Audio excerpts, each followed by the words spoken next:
হ্যাঁ, তো এটা আপনারা দেখেন অ্যাকচুয়ালি মানে মাঝে মাঝে চুলটা নাই, তো এটা এলোপেশিয়া বলে কই, যেটা মানে টাকে খাইছে এরকম বলি যে। তো এই ভাইজানের হয়েছে এটা অনেক দিন ধরে, মোটামুটি আপনার আমাকে বললো 2-3 বছর হয়েছে নাকি এরকম বলছে আর কি। যাই হোক, আমি তো এটা মেশিনটা দেখতে লাগছি, তো দেখেন মাঝে মাঝে চুলটা একদমই নাই, ক্লিন হয়ে গেছে। প্লাস কি হয়েছে আবার দেখেন আপনারা ড্যান্ড্রফ তো আছে, আবার ওইখানে ঘাও হয়ে গেছে, ব্লাড জমে গেছে।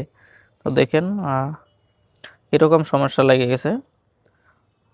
অ্যালোপেশিয়া লাগছে, প্লাস ড্যান্ড্রফ আবার মাথা জায়গায় জায়গায় ঘাও হয়ে গেছে, ওই ড্যান্ড্রফে থেকে অ্যাকচুয়ালি ওই ঘাওটা হয়েছে। তো আপনাকে আমি এটাই বলি যে আপনারও যদি এরকম ড্যান্ড্রফ আছে বা অ্যালোপেশিয়া, বিশেষ করে অ্যালোপেশিয়ার 7টা ভাগ আছে, ঠিক আছে। তো ওই রকম জাগো অ্যালোপেশিয়াটা ফার্স্ট ফার্স্ট লাগছে, তো তারা যদি কন্ট্যাক্ট করে লগে লগে আসতে পারে, আশা করি তার করে আমি 100% রেজাল্ট দিয়ে দেবো। তো আর এইটা যত পুরান হয়ে যায় তত এইটা রেজাল্ট আসতে জটিল হয়। তো ওই হিসাবে আপনাকেও যত আগে আপনাকেও যদি 1-2-3 মাস এরকম হয়েছে, বা যত আগে মোটাতে অ্যালোপেশিয়াটা হয়েছে, যদি পুরানো হয় তাহলে ওইটা অল্প প্রবলেম হবো। আর যদি নতুন হয় তাহলে ওইটা 100% আপনারা রেজাল্ট পেয়ে যাবেন। তো আশা করি